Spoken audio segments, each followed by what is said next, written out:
Hey guys, tonight we huddle under a thin wool blanket, your fingers numb, your belly hollow, and your breath misting faintly in the cold air. The fire's gone out again, too little wood, too little everything. You're wrapped in silence, except for the creaking of the roof beams above and a distant howl that might be wind, or not. Welcome to a world where famine isn't a footnote, it's your daily headline. Your skin itches from unwashed linen, and your stomach rumbles like a growling dog. Welcome to medieval Europe, where surviving wasn't expected, it was miraculous. You probably won't survive this. So, before you get comfortable, take a moment to like the video and subscribe, but only if you genuinely enjoy what I do here. And hey, drop your location and local time in the comments, I always love seeing where you're listening from. Now, dim the lights, maybe turn on a fan for that soft background hum, and let's ease into tonight's journey together. You live in a one-room cottage, maybe with your parents, siblings, and the occasional chicken. The walls are wattle and daub, basically sticks and mud, leaking heat like gossip through a tavern door. Outside? Mud. Inside? Slightly less mud. It's not just cold, it's cruel. Your life, like everyone else's in the village, revolves around the seasons. But tonight, something's off. It hasn't rained properly in weeks, or maybe it hasn't stopped raining for months. Either way, the crops are dying. That smell? That's mildew. Your grain reserves are low. Your hope is lower. Historians still argue whether the Great Famine of 1315 to 1317 was the worst in the medieval period or just the most widespread. But to you, timelines and technicalities don't matter. You're too busy counting turnips and praying the sheep don't die. The famine didn't strike like lightning. It crept in like a shadow, patient and quiet. One bad harvest? Tough, but manageable. Two in a row? That's when your neighbor starts eyeing your compost pile like it's a buffet. By year 3, villages were ghost towns. The irony? You worked hard. You plowed, you sowed, you reaped, sort of. But nature didn't care.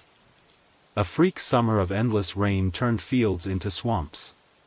Or maybe it was an early frost that destroyed the barley.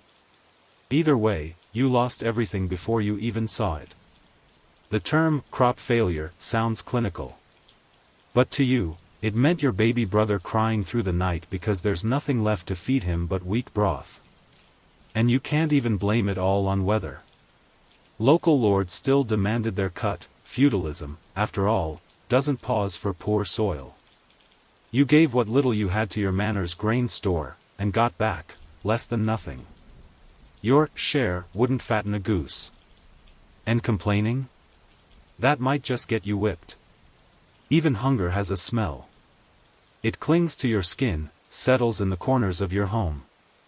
The bread, if you can call it that, is a hard black brick, made of rye, peas, and whatever you could grind up that didn't kill you. Probably.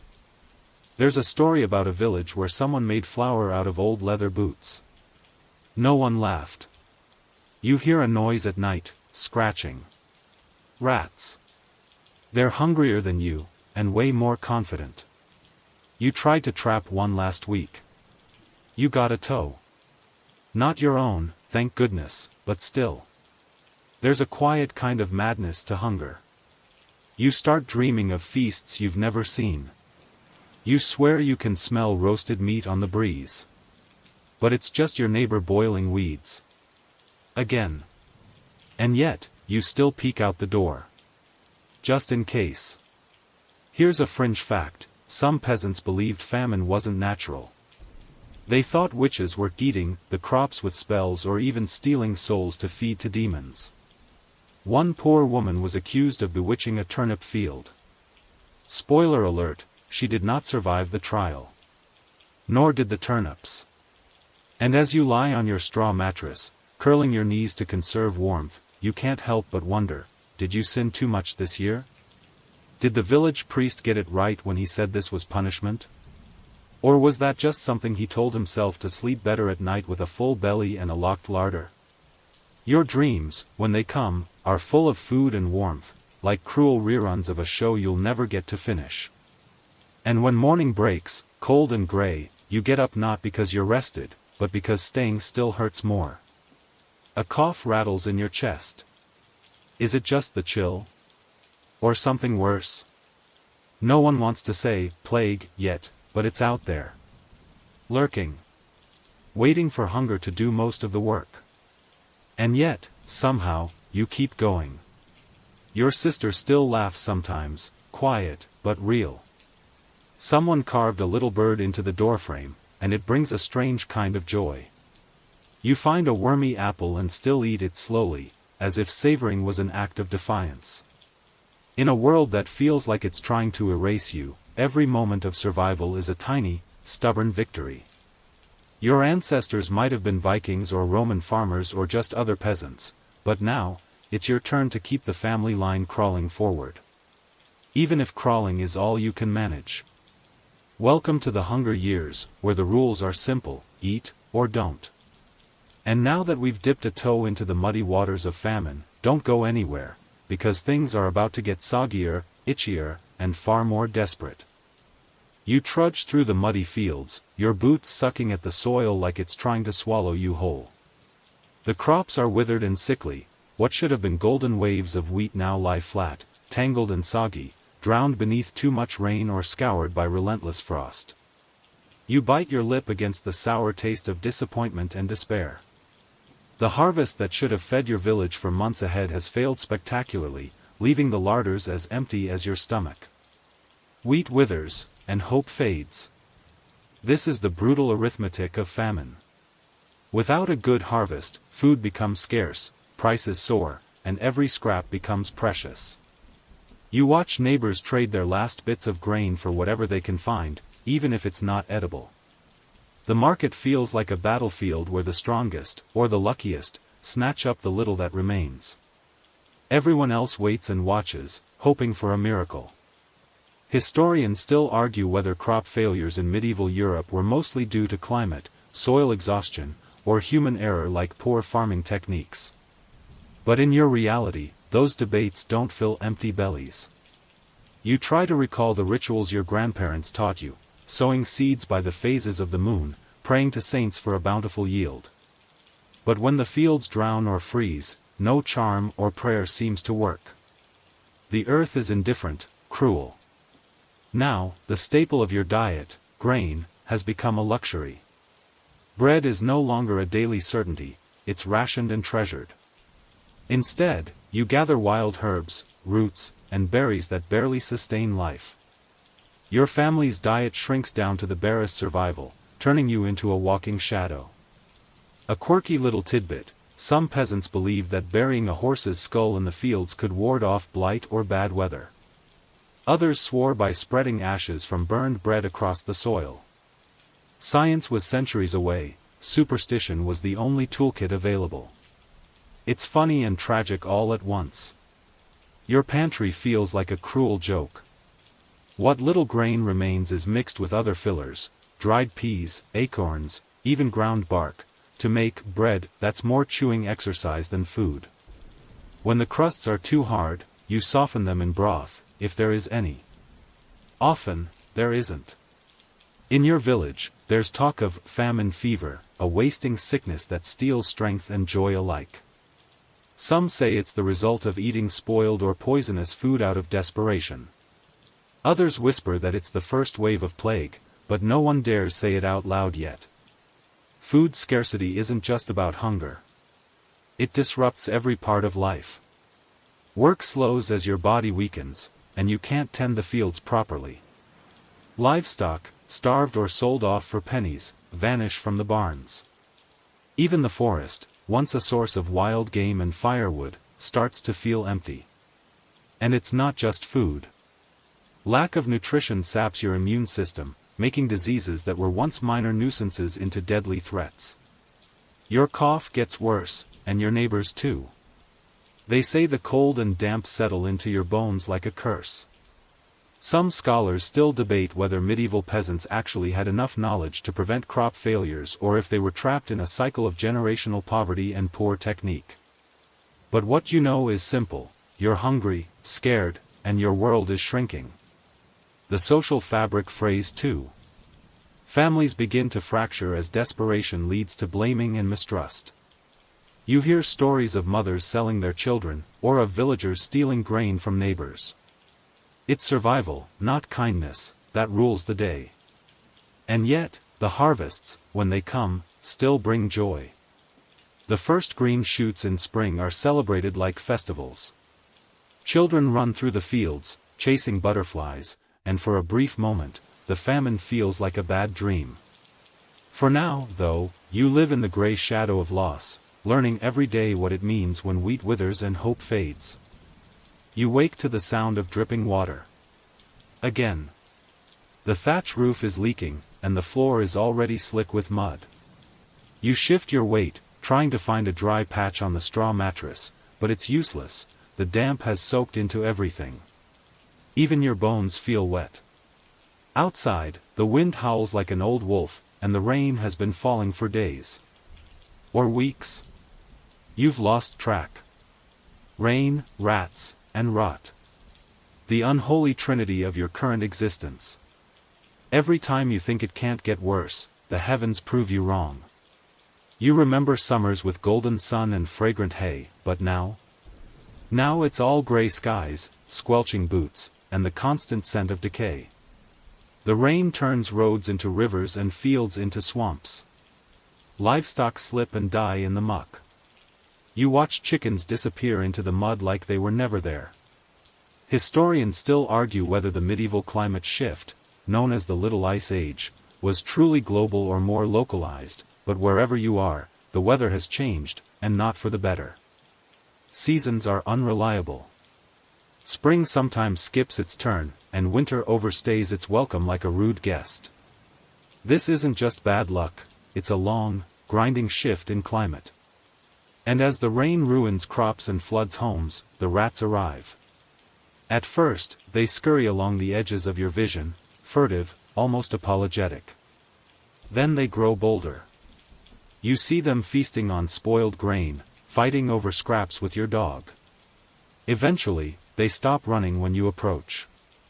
Why would they? They're thriving. You, meanwhile, are not. A quirky historical tidbit: some villages tried to hold actual trials for rats and mice, accusing them of crop destruction. They would hire lawyers, yes, real human lawyers, to represent the rodents, who were usually convicted and then politely asked to leave. Spoiler alert, the rats never obeyed. And the rot. Oh, the rot is everywhere. Food spoils before it can be eaten. Hay for the animals turns black and slimy. The wood you gather for fires burns low and smoky, or not at all. And the smell: wet mold, rank decay, the sour stench of 1,000 things dying slowly. Your home feels like a tomb some days. Not in a dramatic way, just cold, dark, and full of things that used to be useful. There's a wheel of cheese that turned green. A basket of apples now filled with worms. A cloak that won't dry, no matter how many times you drape it near the fire. You and your neighbors try to adapt. You build ditches and rudimentary drains, hoping to direct the water away from your homes and fields. You elevate your stores of grain, what little remains, on wooden pallets to keep it off the wet ground. Sometimes, it works. Sometimes, it just makes the rats climb. You might laugh about it if you weren't so tired. Your friend Marta swears she saw a rat the size of a small dog last week. You're not sure if she's exaggerating or hallucinating from hunger. Either way, it's a terrifying image. Especially when you find bite marks on your stored barley. Again. And when the floods recede? They leave behind silt, and filth, and disease. Puddles become breeding grounds for insects. Your neighbor's pigs wade through the mire, snorting and sneezing. One drops dead. No one surprised. You remember when the village used to gather for feast days, roasting meat, sharing songs. Now, the most communal experience is everyone coughing in church. Sometimes, the rain brings down roofs. You help rebuild what you can. Thatch is heavy when it's soaked, and your hands blister from handling wet straw and rotting wood. Still, you patch and fix, because what else can you do? And yet, life limps on. Somehow. One day, a ray of sunlight pierces the clouds. Just for a moment. The way it lights the puddles makes them look like silver coins. You almost laugh. Not because it's funny, but because it feels like a hallucination.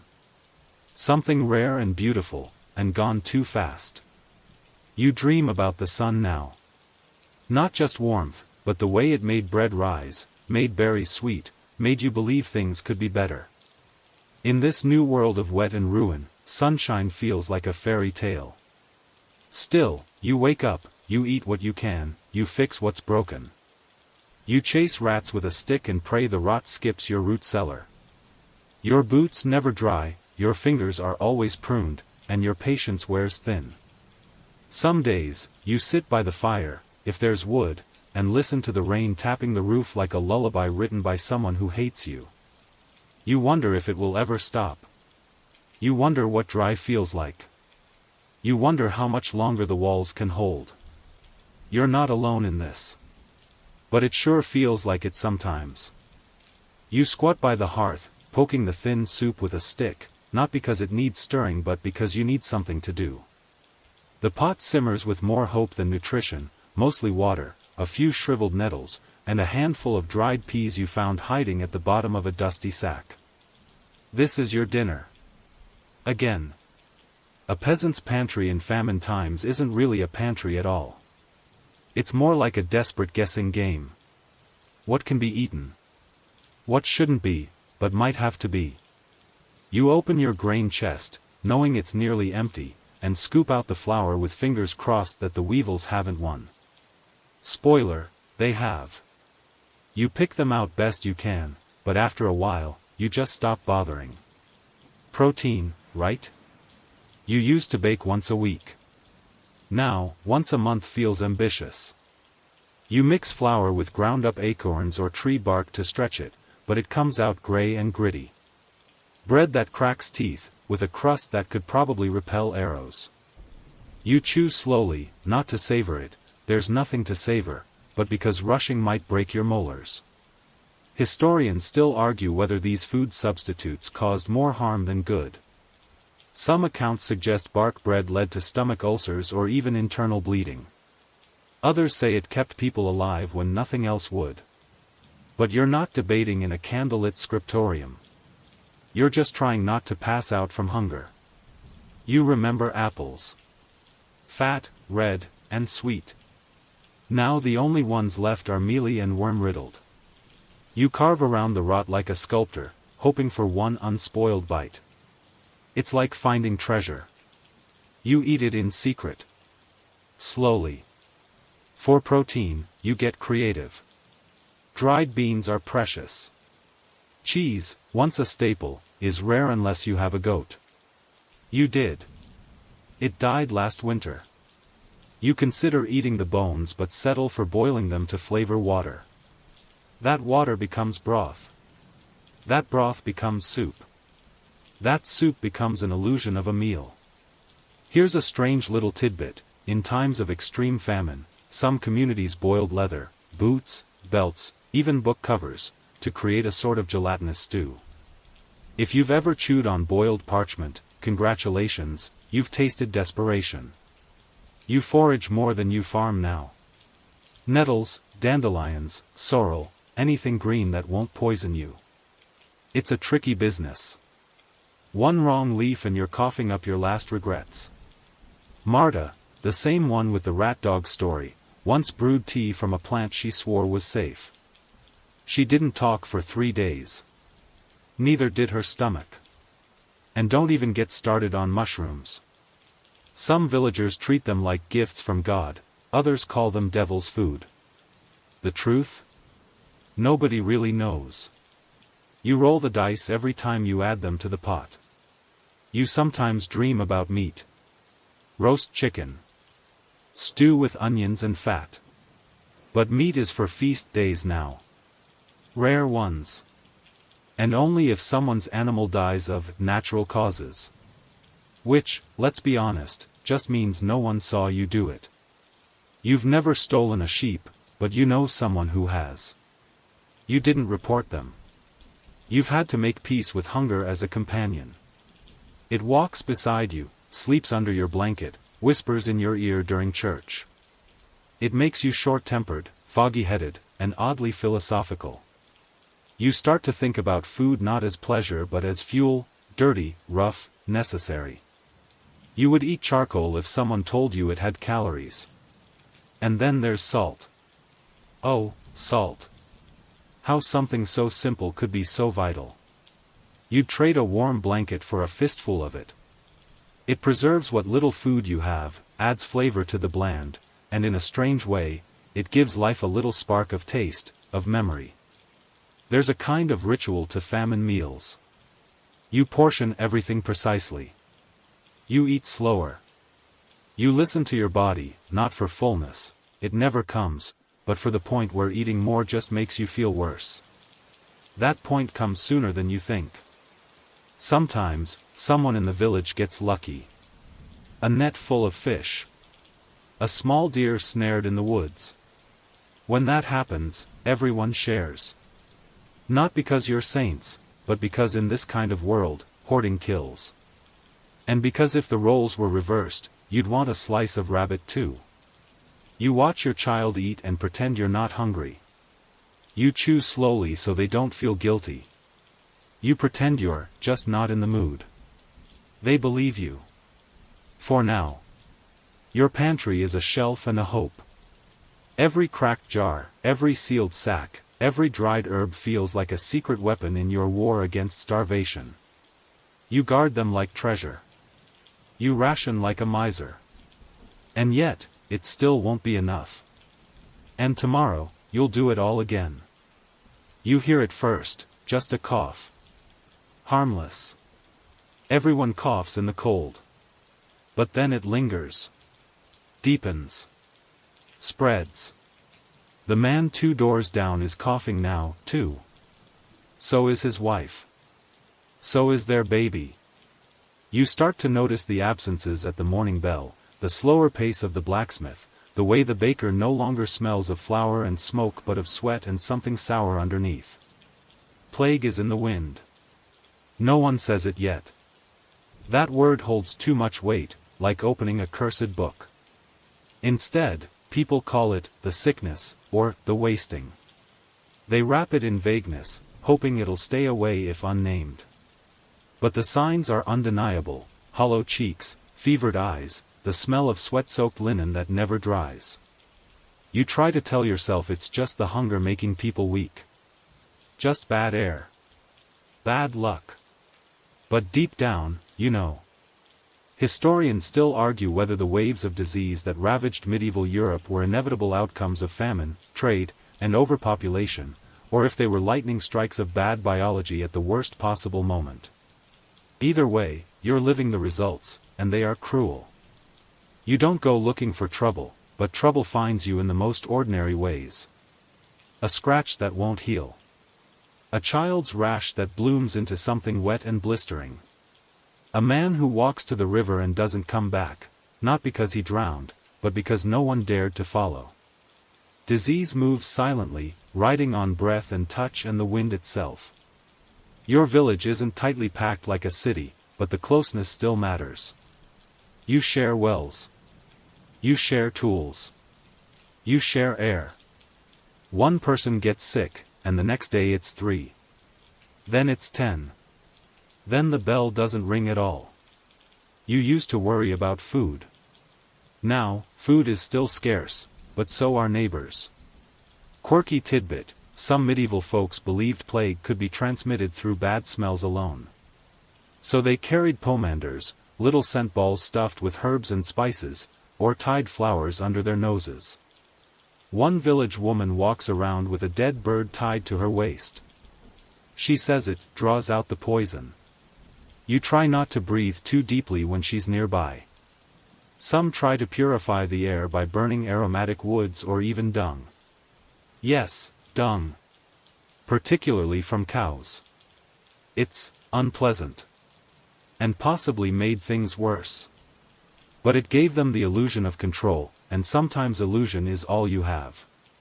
When sickness comes, routines shatter. Markets close. Church bells toll more for funerals than for worship.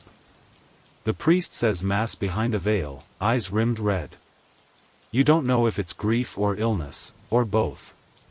He tells you to repent, to pray harder. You do. Just in case. No one knows how it spreads. Maybe the water. Maybe the wind. Maybe sin. You wash your hands more, even if the well water is muddy. You burn old straw from your bedding, even if it leaves you colder at night. Every small act feels like a ward, like a whispered, "Stay away," to something invisible and relentless. When someone falls ill, they're often moved to the edge of the village, or shut in their own home. The doors nailed shut. You've seen it. You've helped hammer the boards. It doesn't feel like mercy, but what else can you do? Your own family has avoided it, so far. You check for signs constantly. Pale skin? A chill? You become a student of symptoms, memorizing every tale you hear. You hear of swellings under the arms and groin. Black splotches on the skin. Blood from the nose. But these could be anything, right? You cling to doubt like a shield. Some flee. They take what little they can carry and vanish into the woods or neighboring towns. But word travels. Sickness is everywhere. Running just means you're tired and sick instead of just sick. And yet, life must go on. You still need to eat. You still need to fetch water, tend what little garden remains, watch the skies for signs of something better. One morning, you find a patch of mushrooms near the hedge. You hesitate, could be a gift. Could be a trap. You gather them anyway. The hardest part is the silence. The way the village sounds thinner each day. Less laughter. Less conversation. Just the cawing of crows, the muttering of prayers, the rattle of empty carts. The plague doesn't just kill people, it kills the sounds of life. Some say this is the end times. That God has turned his face. You're not sure. You still whisper prayers before bed, but your voice feels smaller now.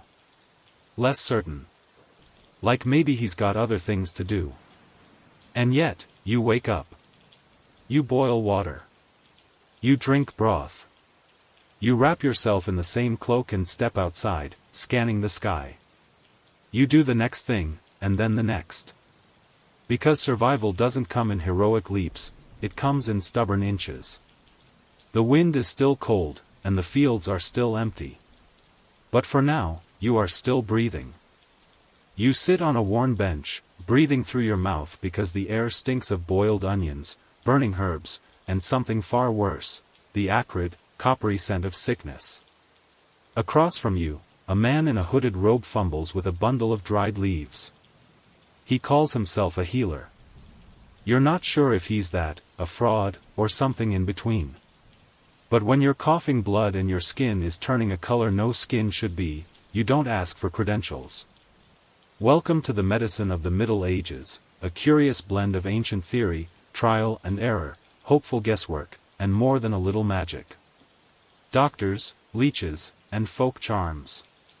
You've tried them all. And if they don't work? Well, at least they gave you something to believe in for a while. The local doctor doesn't resemble what you'd think of today. He might have studied Galen or Hippocrates, Greek guys who lived centuries ago, but mostly, he applies theories involving humors. Not the funny kind. The body, he explains, is made of 4 fluids: blood, phlegm, black bile, and yellow bile. Illness? One of them's out of whack. The cure? Balance them. Preferably by removing some. Historians still argue whether medieval medicine was truly useless or if, within its limits, it did provide some small measure of relief. But as you watch a red-hot iron being readied for cauterization, you're not feeling especially optimistic. You've been bled with a knife. Once, a barber, yes, barbers doubled as surgeons, cut your forearm to let the bad blood out. You fainted, and your fever got worse. But people swore by it. Better out than in, they said, as if blood were spoiled wine. Then there's leeches. Slimy little vampires that the doctor applies with tongs. They latch on greedily, bloating with your blood. You try not to vomit. Later, you're so dizzy you can't stand, but the healer smiles. The fever's retreating, he says. You're not convinced. Quirky fact. Some medical manuals claim that wearing a live toad in a pouch around your neck could absorb disease. In some villages, toads were pressed to boils until the poor creature died, pulling the poison into itself. You think of that whenever you hear croaking near the marsh. Of course, most people don't trust doctors anyway. Not because they're dishonest, though some are, but because they're expensive and often unavailable. That's why most turn to folk remedies, passed down through generations like family recipes. Your mother swears by goose fat. Rub it on your chest to soothe a cough. Mix it with mint and honey for a sore throat. Combine it with garlic and smear it on your feet to pull illness downward. You've done all three. Did they help? Hard to say. But at least they didn't involve knives.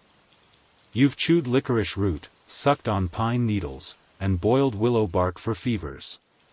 Willow, interestingly enough, actually contains salicin, a natural form of aspirin. You didn't know that. You just knew it helped you sleep. Sometimes you pray to saints, Saint Sebastian if it's plague, Saint Roch if it's boils, Saint Apollonia if your teeth are falling out. There's a saint for everything. The village has a tiny shrine tucked in the woods. You leave offerings, bits of cloth, a crust of bread, one time even a silver button. You're not sure if it works, but it gives you something to do with your fear. And when fear grows too heavy, you seek out the old woman who lives just beyond the fields. Some call her a witch. You call her wise. She knows which herbs won't kill you. She mixes teas that ease pain. She hums as she grinds dried flowers and whispers strange blessings. Her cottage smells like smoke and lavender. You feel safer there than in church. But even she doesn't have answers when the boils burst and the fever rages. Then, all you can do is wait. Wait, and try not to despair. Sanitation? A distant dream. The idea that filth causes disease is centuries away. You wash your hands, when you can. But the same water serves for drinking, cleaning, and sometimes, unfortunately, sewage. You've seen someone empty a chamber pot into the stream. You used that stream yesterday to wash your face. You hear rumors from distant towns of miraculous cures, holy relics, healing springs, a priest who breathes on the sick and makes them rise. You want to believe. Desperation makes even nonsense feel comforting. But mostly, people suffer in silence. The sick lie still, their loved ones wiping their brow with damp rags, offering broth they can't swallow. When death comes, it is quiet. A soft rattle. A stillness. A rush of cold. And still, you try. You line your windows with lavender to ward off bad air. You burn rosemary and sage. You rub vinegar on your skin. Your body is tired, your soul is stretched thin, but you endure. Because sometimes, against all odds, people get better. They cough, they sweat, and then, they stand. They eat. They walk. You call it a miracle. Others call it luck. Maybe it's just time. You take note of what helped. You write it down, not with ink, but in memory. Because one day, someone else will need it. And you'll tell them, goose fat. Mint tea. And never let a barber near your spleen. You clutch the last turnip in your calloused hands, weighing it like a jewel, because in a famine-struck village, food has quietly become currency, power, and social ranking all at once. The question isn't just what anyone eats, it's who gets to eat it all. And tonight, you're bargaining with fate in the form of shriveled root vegetables, bruised apples, and an economy built on desperation. You stand in the muddy lane outside the manor granary, a line of villagers stretching behind you like a trail of ghosts. At the front, the steward's clerk scrutinizes every offering: a wool cloak, a wrought iron hinge, a half-grown goose. Each item is weighed against a few fistfuls of barley doled out from a barrel you suspect is much fuller than they let on. You shuffle forward, watching transactions rise and fall on the steward's whim. A joke whispers through the crowd, "May the clerk's scales be as crooked as his soul," but it dies in throats too dry to laugh properly. Historians still argue whether feudal lords genuinely feared peasant uprisings enough to release grain during shortages or whether they simply calculated that starving tenants can't pay rent. Either way, the system keeps turning: you sow, they reap, and you bow your head for the privilege. Your turn comes. You present the turnip and a chipped wooden spoon. The clerk raises an eyebrow so high it might sprain. "Shortfall this week," he mutters, handing you precisely 3 scoops of barley, enough to thicken your watery nettle soup, not enough to stave off hunger. You pocket it anyway, because arguing could cost you everything. Or worse, land you in the stocks, where people have been known to throw not rotten eggs, they're too valuable, but gravel. A mainstream fact to chew on while you chew bark bread: during the Great Famine of 1315–17, grain prices in parts of Europe reportedly quadrupled, triggering riots from Paris to Florence. The crown issued edicts capping prices, but enforcement was patchier than your thatched roof. You shuffle away, barley clinking in your pouch like pity coins. On the edge of the yard, a noblewoman's young son grooms his pony, feeding it oats that look plumper than anything in your pantry. The pony sneezes, a shower of oat hulls lands on the ground. You contemplate diving for them, but you still have a sliver of dignity, frayed though it is. Besides, the steward's dog is faster than you. Back in the village, barter becomes theater. One neighbor trades a family heirloom brooch for a slab of rancid bacon. Another swaps a pair of boots, with only mild rat damage, for a basket of walnuts. You see a mother offering her teenage daughter's labor, cooking, spinning, anything, if someone will share a few sacks of grain through winter. Later, rumors say she offered more than labor. Rumors taste bitter even when you're already starving. The local market square, once lively with gossip and garlic fumes, has transformed into a hush of haggling whispers. Every transaction carries a hint of espionage, as if the village has turned into one giant black market whisper network. A man with a greasy mustache beckons you behind a stall, exposing a contraband stash: dried fish from a coastal town 2 weeks' walk away, salted so heavily it could mummify a rat. You'd laugh at the price, 3 silver pennies, if you hadn't forgotten what laughing feels like. You settle for a shrug worthy of a broken-down mule and walk on. Quirky tidbit: medieval towns sometimes enforced the assize of bread, a rule setting loaf weight relative to grain price so bakers couldn't cheat customers. To avoid penalties, bakers in England famously added a "advantage loaf" to each dozen, hence the baker's dozen.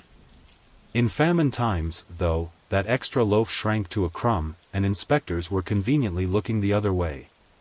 You carry barter goods everywhere now: a bundle of nettles, a half ball of yarn, a faintly rancid lump of goose fat, yes, the same miracle ointment you once rubbed on your chest. When someone mentions food, your ears perk like a hunting dog's, even if it's the rumor of dried pea mash 3 villages over. You debate the journey, risk bandits, wolves, and that rat dog Marta claims is still out there, or stay put and watch your spoon slender down to a twig. At night by the fireless hearth, you count your stores the way wealthy merchants count coins. 6 carrots, whisper thin, 2 onions sprouting green hair, 1 clay pot of barley less than half full, a pinch of salt you guard like royal treasure, and the turnip you haven't dared eat yet. You draw invisible lines on the earthen floor, rationing meals in your head. If you stretch it cleverly, barley boiled thin, supplemented with nettle greens, you might last a fortnight. Might. You include jokes in your mental arithmetic, because misery needs a chaperone. At least I'm finally losing that extra winter weight, you tell yourself, patting a rib that started waving hello through your skin. Community charity flickers here and there. Father Anselm opens the church granary once a week, handing out broth thickened with love and exactly 3 beans. He says a blessing longer than the line of people waiting for it.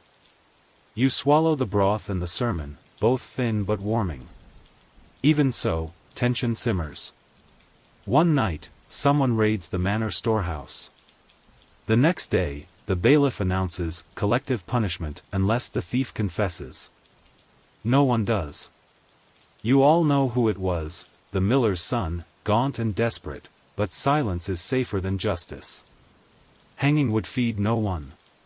Trade caravans passing through have become armored processions, merchants traveling with hired swords. They sell luxuries, spices, silk, but also flour at 5 times the usual price. You consider pooling coins with neighbors, but by the time the idea gains traction, the caravan's long gone, trailed by hungry eyes and a cloud of dust. Another scholarly debate hums beneath these memories. Historians still argue whether price controls imposed by King Edward II during the famine alleviated hardship or merely pushed grain onto a thriving black market. From where you're standing, the answer feels obvious: laws on parchment don't fill bowls.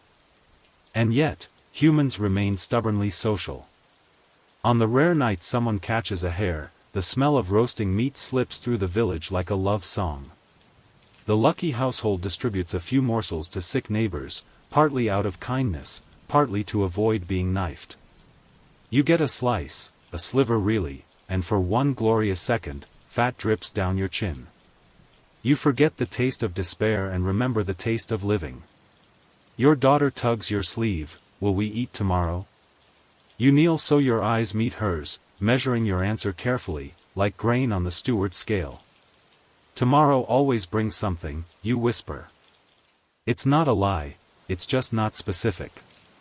She nods, trusting, and your heart twists harder than any hunger pang. Before sleep, you stash the turnip under your straw mattress, near the spot where you once kept a love letter from your wife. Priorities evolve. Food is memory now, memory, food. You whisper a joke to the night: if this turnip sprouts legs and runs off, I'm suing the saints. The darkness doesn't laugh back, but it feels a shade friendlier. You close your eyes, half dreaming of banquet tables loaded with honey cakes and roasted game. The faint echo of the steward's greedy scoops rattles in your ears, but you chase it away with promises of tomorrow's cunning trades, tomorrow's slender miracles. Survival is a ledger you balance one heartbeat at a time.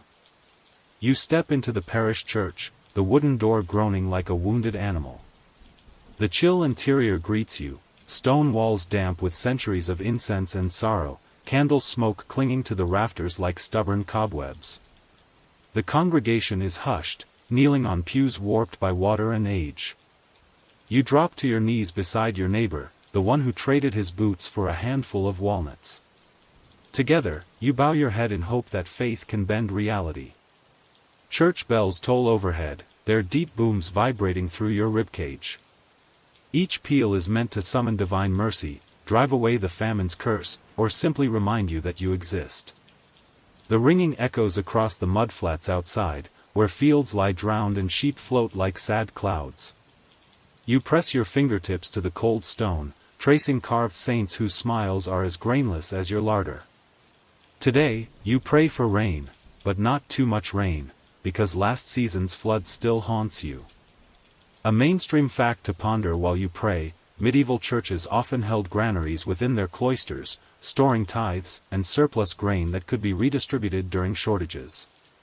In some regions, the church operated the only secure grain reserve available to the poor.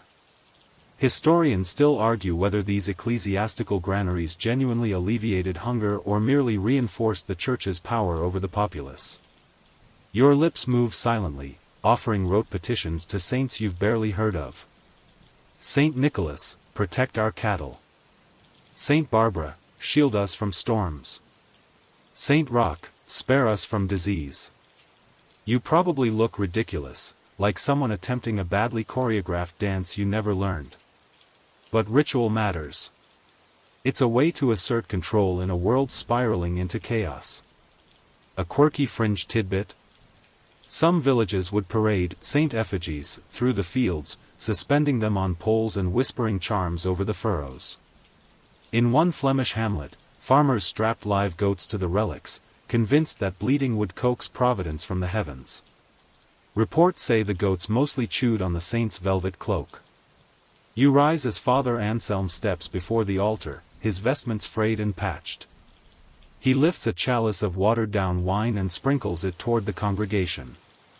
Each droplet catches in candlelight, shimmering like false promises. He recites a prayer for bountiful harvests, his voice quivering with sincerity or perhaps with chill. You bow your head, summoning every ounce of belief left in your gaunt frame. Outside, the air is so thick you could slice it with a knife. You half expect thunder to answer your pleas, but the sky remains stubbornly gray. You swallow the dry lump of faith lodged in your throat and step back outside, where the bell's aftertones hang in the air, reluctant to fade. A few parishioners linger, touching the stones or murmuring about miracles. Most hurry away to their hovels, eager to boil tough barley before it spoils. At the lich gate, you overhear a heated exchange. Two farmers argue over who gets first access to the church's rainwater cistern. The water tastes faintly metallic. You sidestep them and cup your hands, catching a few drops.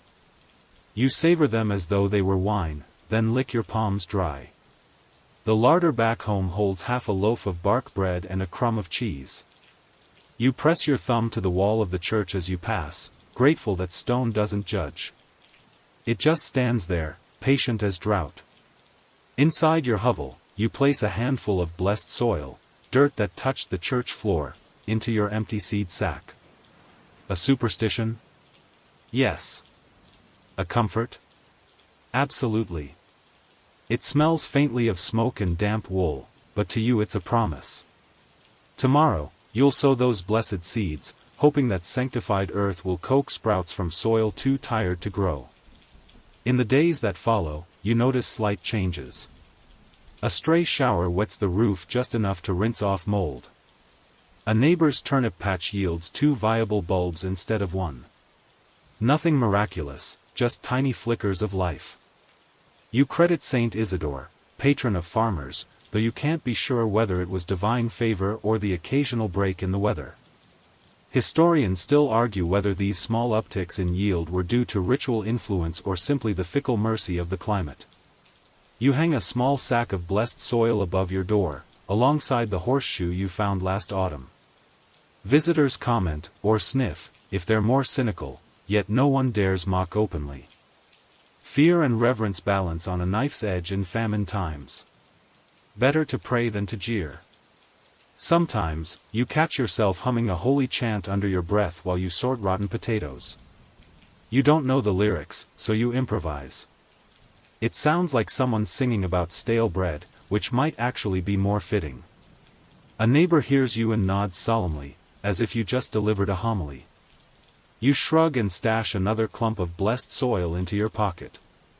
Weeks later, when the steward grudgingly dispenses barley again, you convince him to bless it with a prayer or two. He grumbles about clerical meddling, but his tone softens when he realizes his family depends on that barley as much as yours does. You watch the grains fall through his fingers, golden, hopeful, and possibly enchanted. The church continues to toll its bells at dawn and dusk. You still kneel, still pray, still place offerings on the altar, feathers, bits of cloth, a battered spoon you can't bear to use. The saints may not answer in thunder or flood, but they offer something more subtle, faith to carry you through the next long night. Your daughter finds a small piece of chalk and sketches a cross on the wall beside her bed. You wipe it away and replace it with a tiny pile of blessed soil. She shrugs and curls into your side. Together, you wait for the sun. In this dance between hope and hardship, the church stands as both sanctuary and stage. It reminds you that while you can't command the sky, you can gather with others, share in rituals that bind you, and find moments of grace in the ritual of faith. Even if rain never comes, even if next harvest still fails, you know this: in the echo of those bells, you are part of something larger than mud, sickness, or hunger. You are a community anchored by belief and stubborn endurance. And sometimes, that is enough. You smell it before you see it. A sour, metallic stink clings to the air like wet wool, thick and sweet in the worst way. Then comes the rattle, wooden wheels grinding against rutted dirt. You stop chopping nettles and turn slowly. The cart is back. The dead cart. Just like yesterday. Just like the day before. Just like every other day since the coughing started and didn't stop. You step off the road, eyes lowered, as if the dead can still see you. The cart creaks past you, drawn by a pair of horses too thin to blink. The driver doesn't speak, just flicks his reins with the slow, bored rhythm of someone used to this job. You count the bundles in the back. 12.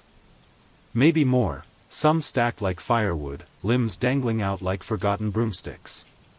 You think you recognize a boot. Father Bernard's? Or maybe it just looks like his. You don't ask. One body twitches. Just once. No one reacts. The dead cart doesn't stop. It never stops. Historians still argue whether medieval communities relied more on mass graves or kept their churchyards sacred even in crisis. Some records show fields dug up overnight, thousands buried in trenches. Others speak of careful, almost tender burials, even when death came in swarms. You've seen both. One day, they chant psalms. The next, they shovel bodies like spoiled grain. The church bell tolls as the cart passes. You flinch. Not because of the sound, but because the last time it rang, it was for your neighbor's daughter. She was 5. She had a cough. She had no chance. You remember back in Section 4, when the pantry was the enemy. Now, death is your dinner guest, uninvited, always early, and never leaving. A quirky fact you once heard from Marta, rat dog Marta: yes, in some villages, people believed death traveled faster if you looked it in the eye. So they painted eyelids on the corpses. True story.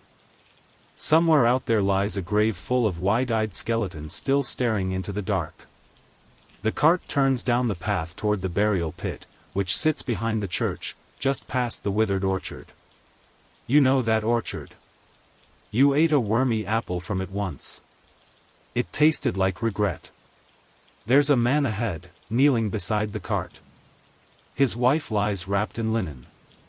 He kisses her forehead and steps back. The driver doesn't pause. She's heaved up with the rest.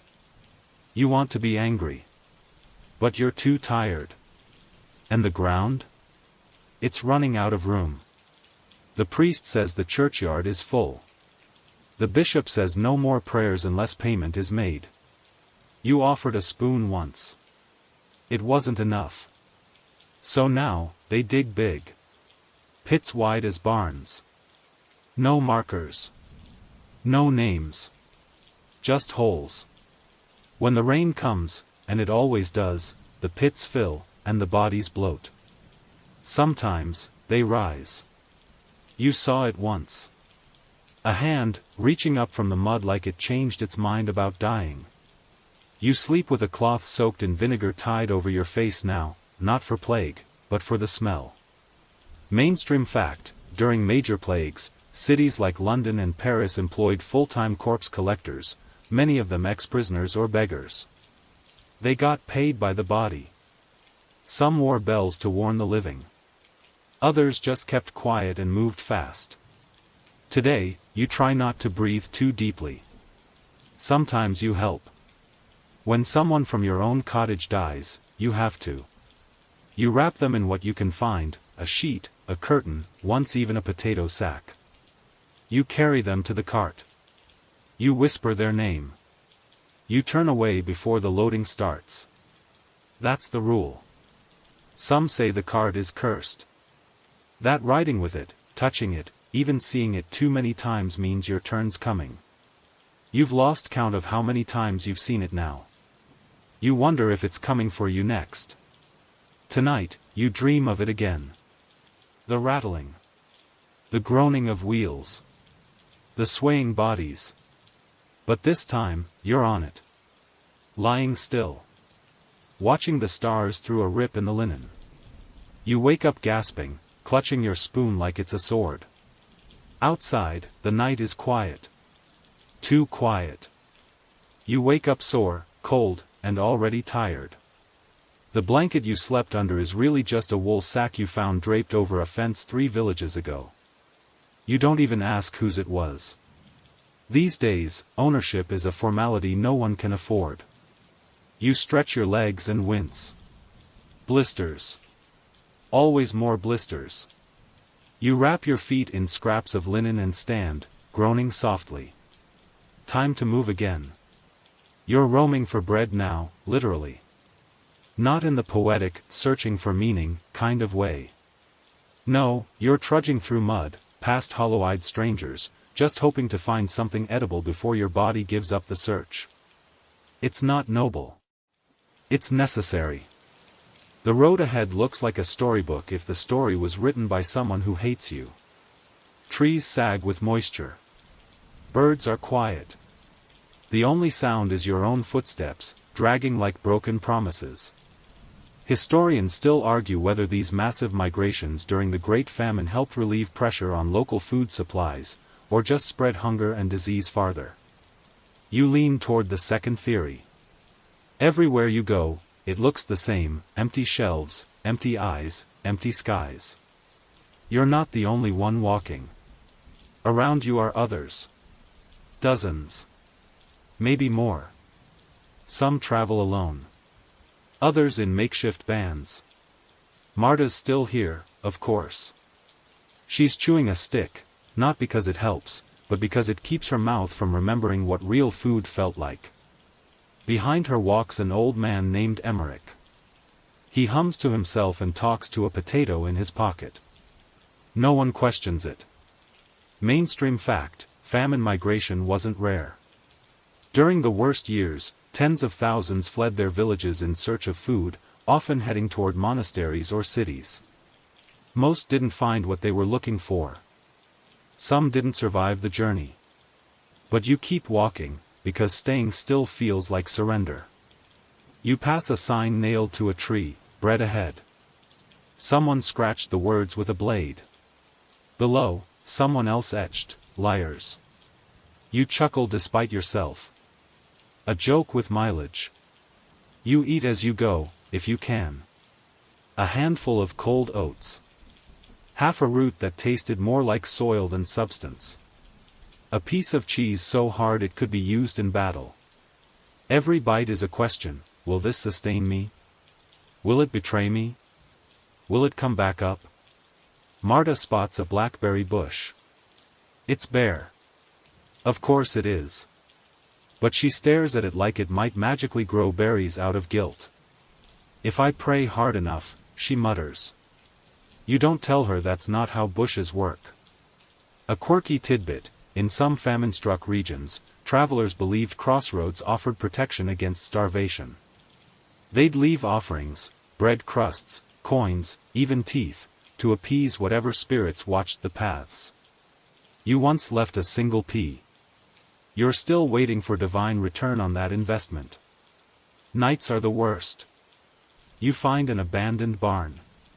You, Marta, Emmerich, and a mother with 2 children huddle inside, sharing body heat and lies. Tomorrow will be warmer. Tomorrow we'll find apples. Tomorrow someone will take us in. No one believes it, but the lies taste sweeter than boiled moss. You dream of roast goose again. Not eating it, chasing it. The goose wears shoes. You don't question it in the dream.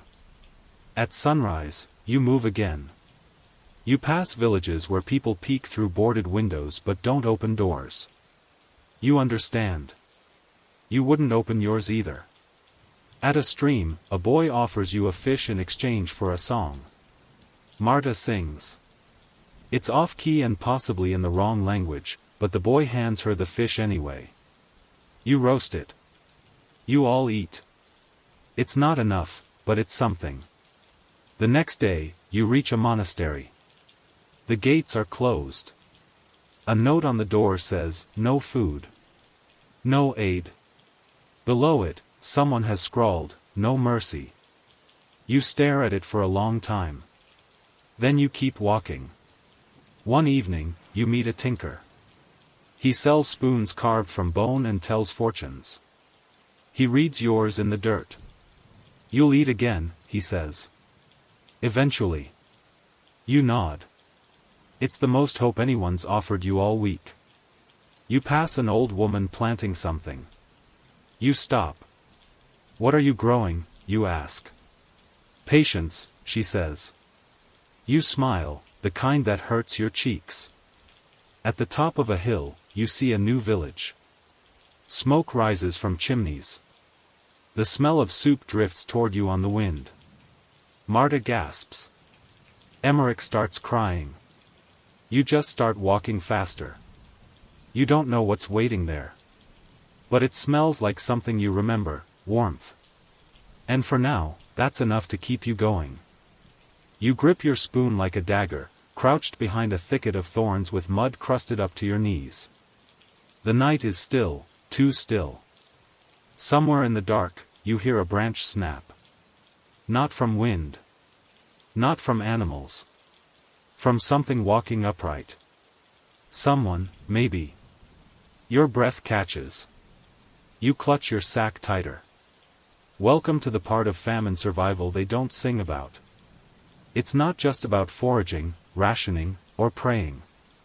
It's about defending what little you have, sometimes with a stick, sometimes with a lie, sometimes with both. You've learned the hard way, famine brings out the worst. And the hungry don't always knock. You left the main road yesterday, hoping to cut through the woods and shave a day off the walk to the next village. The shortcut has been long, wet, and filled with every unsettling sound a squirrel, fox, or something not quite animal can make. You swear the trees themselves are watching. Historians still argue whether rural violence surged during the Great Famine due to lawlessness or whether it was always there, bubbling beneath the surface. Either way, no one's writing citations in these woods. They're too busy hiding their bread. You used to fear wolves. Now, you fear people more. Marta's here, of course. She always seems to survive, rat dog long gone, traded for a fish and a regret. You're not sure how she does it, but she's got sharp eyes and quicker feet than you'd expect for someone living mostly on broth made from boiled weeds. Last night, you both heard them, voices just past the ridge, low and rough. Not travelers. Bandits. Not the mustached, storybook kind. These are the lean, crack-knuckle kind, who don't ask before taking. You moved on quickly. But not fast enough to sleep easy. You wake now with your back against a tree and your dreams still stuck somewhere between home and run. Your pack is smaller than it used to be. So are you. A quirky tidbit, in some medieval villages, traveling strangers had to wear a visible token to prove they weren't outlaws, usually a wooden badge or ribbon. You once tried carving your own, a crude spoon with a saint's cross on the handle. It snapped in half the first time someone stepped on it. Back in your village, conflict came in whispers, someone taking a neighbor's turnips, a goat wandering off. But out here, the rules are simpler. If someone wants your barley, they'll take it. If you resist, you might end up in a ditch. You've passed a few of those. Shallow, quiet ditches with no one around to mourn. You meet a girl on the trail. Maybe 16. Dirty face, cracked lips. She offers you a dead rabbit in exchange for salt. You hesitate, where did she get it? She doesn't answer. You trade anyway. Hunger shrinks your doubts. Mainstream fact, The breakdown of feudal order during the famine meant many local lords either fled their estates or stopped enforcing law entirely. In some regions, villages formed informal militias just to keep order. Others didn't bother. The rule of law was replaced by the rule of who had the sharper stick. You carry yours now, a long, curved branch you whittled into something vaguely pointy. You sleep with it pressed against your chest. Marta calls it Sir Stabby. She's not wrong. It's kept two strangers from getting too close. Still, not everyone's a threat. Sometimes, it's hard to tell. You once met a merchant caravan on the road. Armor, banners, guards, like a parade of food and steel. You walked up, hopeful. They looked you over, tossed you a stale crust, and told you to keep walking. You bowed. They moved on. A week later, you heard they were robbed, everything taken. No one was surprised. One night, you and Marta come across a campsite, abandoned, still warm. There's a pot with dregs of soup, a blanket hung to dry, a trail of footprints leading deeper into the trees. You debate waiting. Maybe they're friendly. Maybe they're not. You take the soup. You leave the blanket. Marta calls it even. You pass a burned-out cottage, scorched black, roof caved in. No bodies, just ashes. Someone built a new fire in the hearth. You stare at it for a long time. Then you walk on. A scholarly debate you once overheard, back when people still argued for fun, was whether famine increased human cruelty or just revealed what was already there. You don't have an answer. But the way people look at each other now, like meat with opinions? That's new. But still, you help when you can. A boy trips on the path and spills his food, 2 sad carrots. You give one back. He offers a broken comb in return. Marta takes it. You never know, she says, running it through her hair. The comb breaks. You both laugh. Sometimes, generosity is a shield. Sometimes it's bait. You sleep in shifts now. One wakes, one watches. The forest doesn't rest. Once, you woke to rustling and saw 2 eyes reflecting your firelight. Not animal. Not human. Just, watching. You whispered a prayer. You didn't sleep the rest of the night. You've learned how to be small. How to vanish behind trees. How to make your footsteps sound like wind. You eat less, talk less, trust less. You keep moving. And yet, there are glimmers. A woman on the road who gives you half her loaf. A traveler who warns you of bandits ahead. A child who shares her last licorice root. You accept these gifts like relics, evidence that goodness hasn't starved entirely. Tonight, you and Marta sit beside a slow-burning stump. No fire, just ember glow. You share your last bit of broth, boiled wild onion, thickened with crushed acorn. It tastes awful. It tastes like victory. You look up. The stars are out. The sky's still there. Marta points to one.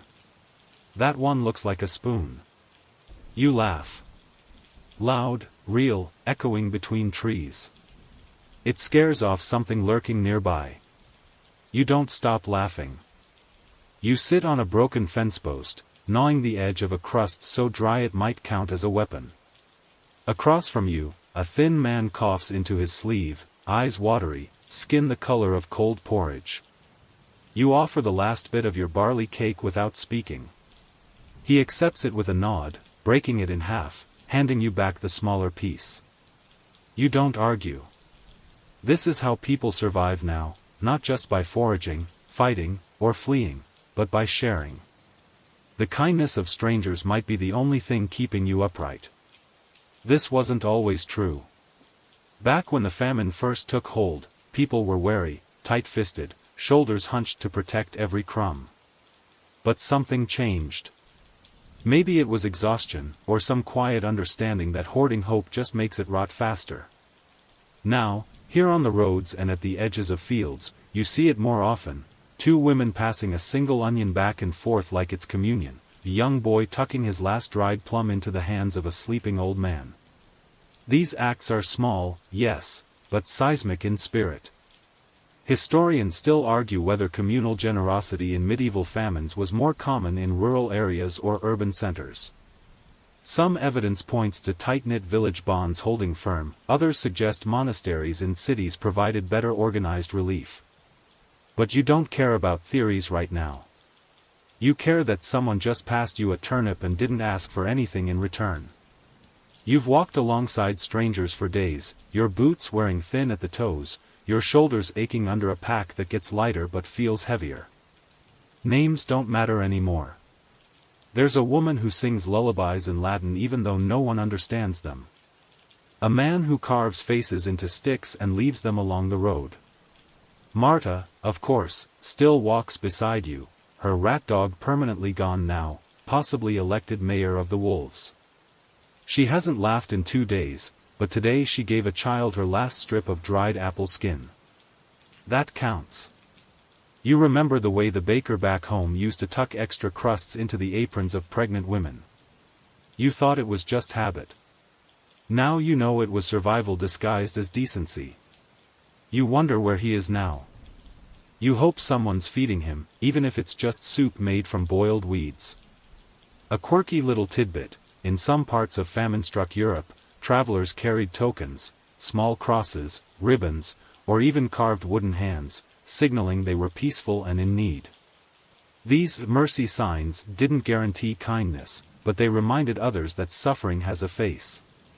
You once wore one, a sliver of cloth dyed with crushed elderberries. You lost it in a stream, but the memory clings tighter than the dye ever did. Today you reach a crossroads, and someone has left offerings in the hollow of an old oak tree, half a loaf of bread, a twist of garlic, and 3 copper pennies. No note. Just hope. You take the garlic and leave the bread for someone weaker. You consider leaving your spoon. It's chipped and mostly symbolic now, but still, it's yours. You hesitate. Then tuck it deeper into your belt. Maybe tomorrow. At night, you gather with others under an abandoned mill roof. Rain drums above, but no one speaks of the cold. A boy named Alan shares boiled nettles with 6 people, somehow making it feel like a feast. Someone plays a pipe, terribly, beautifully. You sing along with a tune you don't know. Marta leans against your shoulder. She smells like damp wool and roasted thistle, and for a while, the world feels less sharp. Mainstream fact, during the famine, monastic orders often ran alms kitchens, precursors to soup kitchens, offering gruel or pottage to the starving. These weren't always generous, portions were small, and admission often depended on religious status, but they were lifelines. Today, you find a ruined chapel whose priest, too sick to stand, still blesses every bowl of broth handed out. His fingers tremble. His voice wavers. But he shows up. You meet a woman named Hester, who claims to have lost 6 children and a husband. Her eyes are dry, no tears left. She's gathered 6 other children from the road. None are hers, but they follow her like ducklings. She begs for them, not for herself. You give her your last piece of onion. She weeps, not because she's touched, but because her youngest just smiled for the first time in days. You sit in a field and watch an old man teach a young girl how to tie snares. He's slow, and she's impatient, but they laugh. You learn more in those 10 minutes than in all your hours of wandering. You wonder who they were before all this. It doesn't matter now. Kindness doesn't ask for resumes. Sometimes, generosity is strange. A group of pilgrims gift you a single glove and a poem scrawled on the back of a church flyer. It makes no sense, something about turnips and love, but you read it 3 times. Marta says it's better than a rock. You agree. And sometimes, generosity is quiet. Someone leaves a warm stone in your sleeping place before dawn. Someone sharpens your knife when you're not looking. Someone pulls you back from stepping into a hidden ditch. No words. Just gestures. These are your saints now. Scholars still debate whether famine forged stronger communities or fractured them irreparably. You've seen both. The fight for food, yes, but also the fight to stay human. And in the midst of it all, you realize that generosity doesn't make food last longer. It doesn't heal the sick or stop the rain. But it does something stranger. It softens the edges. It slows the hunger. It turns surviving into living, if only for a moment. Tonight, you sit by the fire and share your last bit of salt with Marta. She offers you the end of a song she barely remembers. The others nod along. And for the first time in days, you don't feel like the world is ending. Just pausing. Breathing. Tomorrow, you'll trade. You'll beg. You'll walk. But tonight, you rest beside strangers who've given you everything they have and ask nothing in return. And maybe, just maybe, you'll wake to find a spoon waiting beside you. You stop in the middle of the path, not because you're tired, you are, not because you're lost, you might be, but because something is different.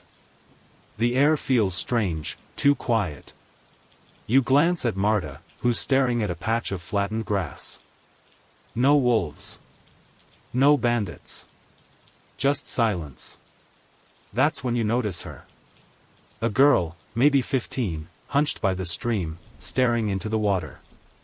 Her face is gaunt, hands trembling, but her belly is round.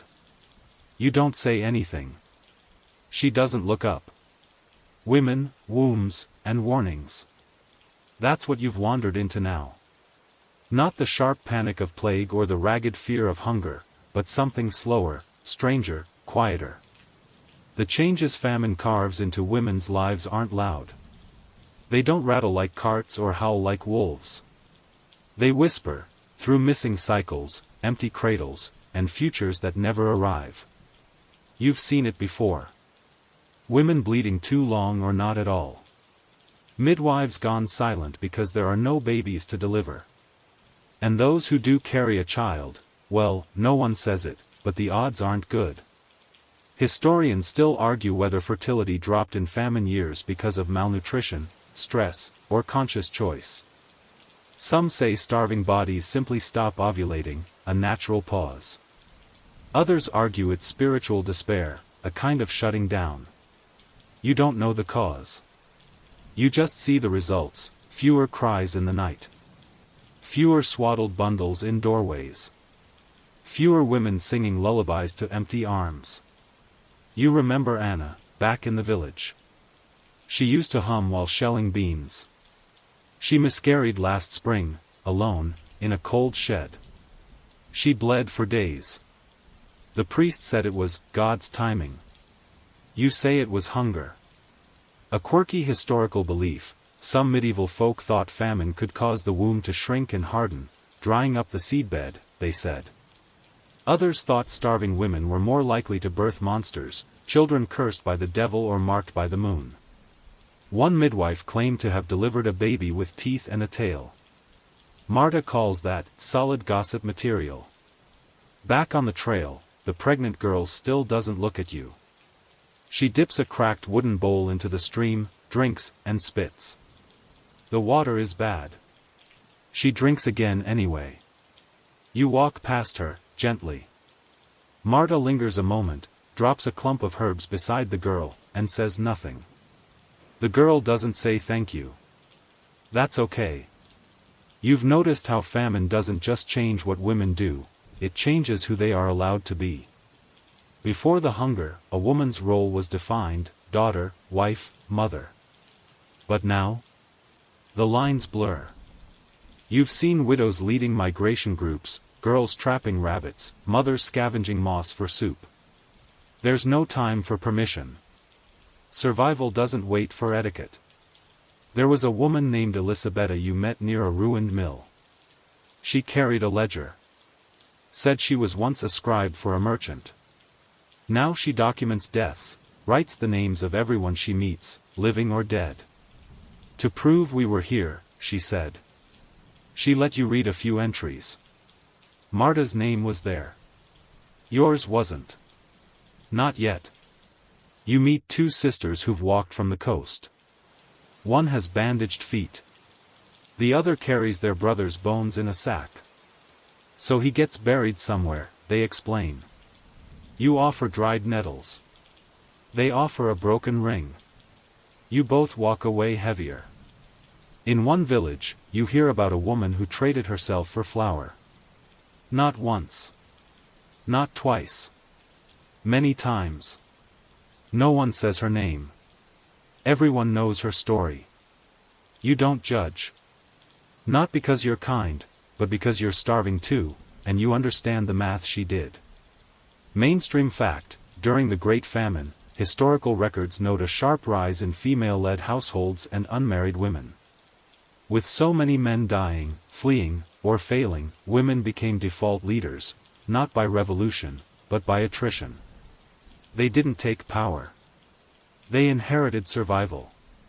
You wonder what happens when this ends, if it ends. Will these women be thanked? Blamed? Forgotten? Marta hasn't spoken all day. When she finally does, she says, "I missed a bleed last month." You nod. She doesn't ask for advice. You don't offer any. Just sit with her in the fading light, watching a beetle crawl across your boot like it owns the world. The night is unusually warm. You find shelter in an abandoned hut. There's a cradle inside. Empty, dusty, carved with stars. You and Marta sleep beside it.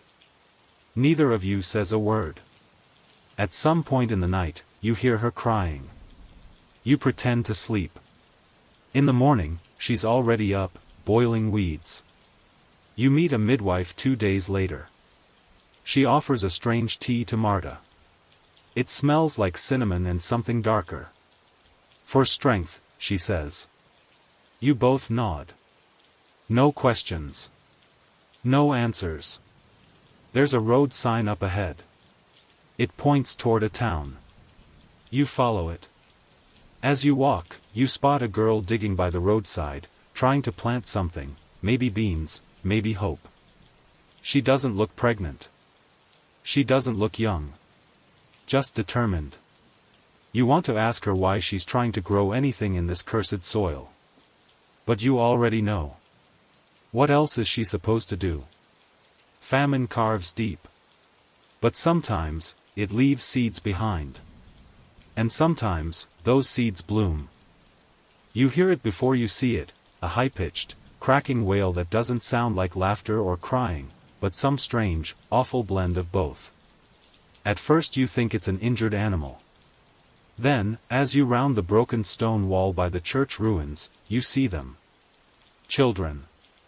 5 or 6 of them, barefoot, hollow-eyed, and wild-haired, spinning in uneven circles, chasing a tattered ball made from bundled rags.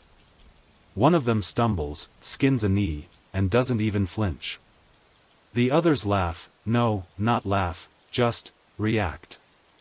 Like something mechanical, something desperate. You don't interrupt. You just stand there, spoon tucked into your belt, watching famine play. Children of the dirt, that's what they've become. Not a cruel nickname, just the truth. The hunger has stripped them of softness. They no longer cry the way they used to. They don't cling to skirts. They don't beg for sweets. They don't ask questions about tomorrow. They know tomorrow. And it doesn't promise much. Historians still argue whether children suffered most during medieval famines, or whether, strangely, their resilience saved them. Some sources describe shocking death rates among the very young. Others mention how quickly they adapted, scavenging, mimicking, learning fast how to stretch one crust of bread into a whole meal's worth of silence. You watch a girl maybe 8 years old dig through ash near a collapsed cottage. She finds a scorched turnip and doesn't even blink. She pockets it, not to eat now, but to trade later. You can tell. You remember the baker's boy back home. He used to follow his father around with a wooden paddle, pretending to bake loaves from mud. Last you heard, he'd been caught stealing grain and whipped in the square. People said he cried. You hope so. The ones who stop crying worry you more. A quirky belief floats through your mind. In some famine-struck villages, parents hung garlic around a child's neck to ward off hunger spirits. One even tied a live frog to her son's belt to distract the demons. Marta swears she once wore a clove of garlic and was chased by dogs for 3 miles. It worked, she claims. I forgot I was hungry. You crouch near the children. One offers you the ball. You bounce it once. It unravels slightly, revealing the corner of an old prayer book inside. Sacred play. You toss it back. They keep spinning. You notice how they no longer behave like children. They don't skip, or sing nonsense songs, or ask for bedtime stories. They've learned to read faces like maps. They watch every adult's hands, who's hiding food, who's armed, who's too tired to chase. A boy no older than 10 points to your pouch and mimes chewing. You shake your head. He shrugs, unsurprised. Mainstream fact, during the Great Famine, many orphan children became vagabonds, sometimes forming their own bands. Some monasteries attempted to shelter them, but overcrowding and lack of food often turned these places into disease-ridden traps. Survival rates were low. Childhood didn't guarantee innocence, or safety. Marta joins you. She hands one of the children a piece of hard cheese. The girl stares at it, unsure whether to eat it or worship it. Finally, she hides it under a stone. Insurance. Smart. Later, you walk through what used to be a school. Roof gone. Pews cracked. A chalkboard stands, half smeared, with the word harvest still visible. You sit for a moment. You can almost hear a lesson echoing, children, what do we plant in spring? The silence answers, less than we need. At a roadside shrine, someone's left small offerings, a doll made of wheat straw, a boot button, a smooth stone with a painted star. Probably the children. You recognize one of the carvings, crude, but clearly meant to be a mother and child. It's been placed carefully, sheltered by broken tiles. Reverence lives here, even when food doesn't. You pass a boy asleep beneath a tree, arms curled around a bundle of rags. As you get closer, you see it's not a bundle, it's his baby sister. She stirs but doesn't cry. She's learned crying doesn't change much. He opens one eye, nods at you, then goes back to sleep. You and Marta say little. What is there to say? That the world feels heavier when children stop pretending? You remember when you used to trade knock-knock jokes with your niece. Now, you measure a child's health by whether they can walk, not whether they can laugh. In one village, you meet a priest who's started teaching again, sort of. He gathers children each morning to recite prayers and wash their hands with cold ash. Cleansing, he calls it. The children think it's a game. He hands them slates, but no chalk. They write with fingernails. Their handwriting is terrible. You weep anyway. You leave behind your last good shoelace, twine, really, as a gift for a boy with bare feet. He ties it around his wrist instead, like a bracelet. You don't ask why. Before you sleep that night, Marta tells you about her brother, lost 3 winters ago. He was 8, she says. Had a laugh like a goat getting surprised. She mimics the sound. You snort. Then laugh.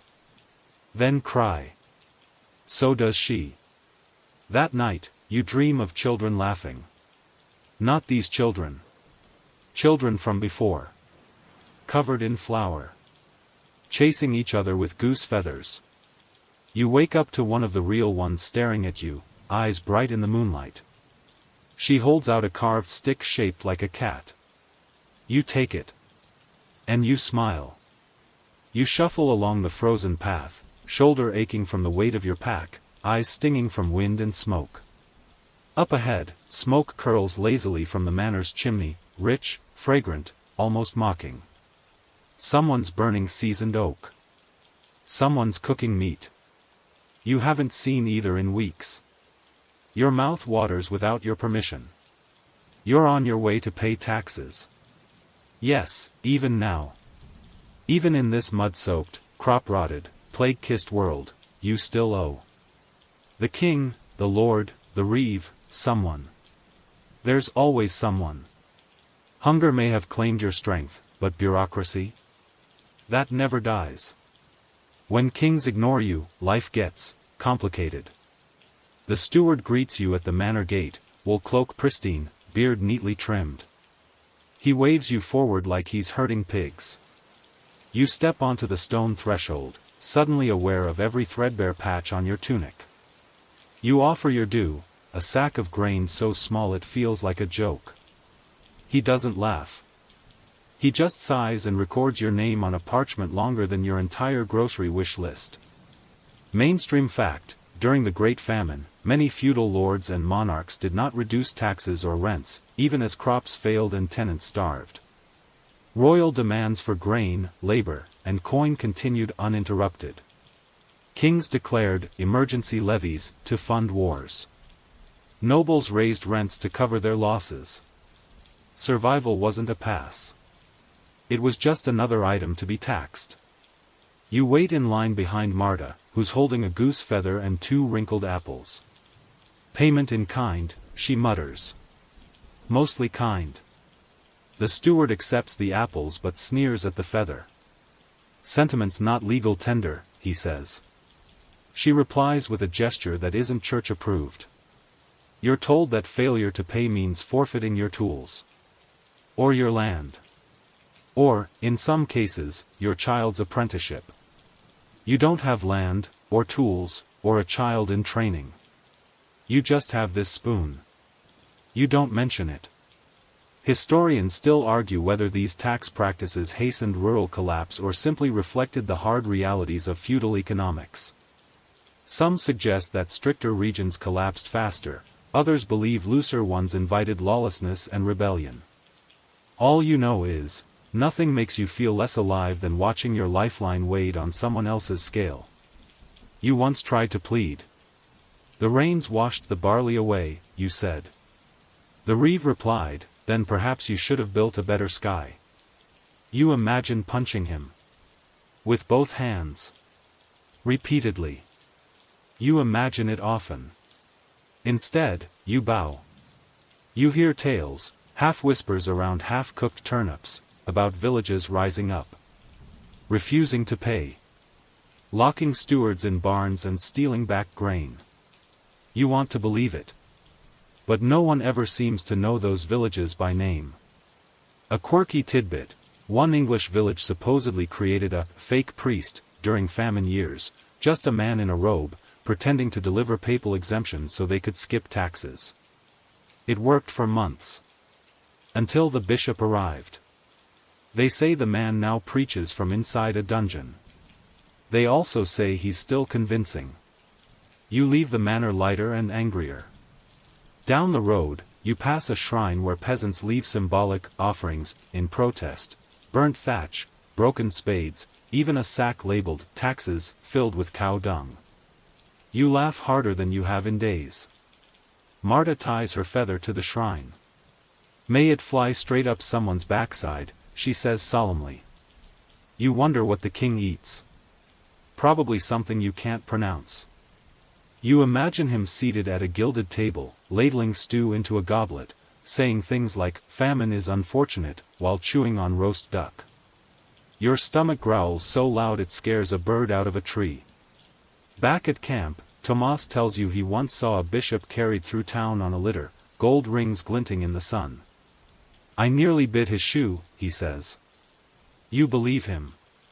He probably would have gotten more flavor out of it than dinner. That night, you hear news: the royal tax collectors are coming next month. Armed. With lists. You look at your possessions. A spoon. A half bar of soap. A string of twine. You're not sure what they'll tax. Your shadow. You joke about it to Marta. Next they'll charge us for the air. She nods grimly. They already do. It's just bundled in the harvest fee. You can't stop imagining what the steward would do if everyone simply said, no, if the line turned its back.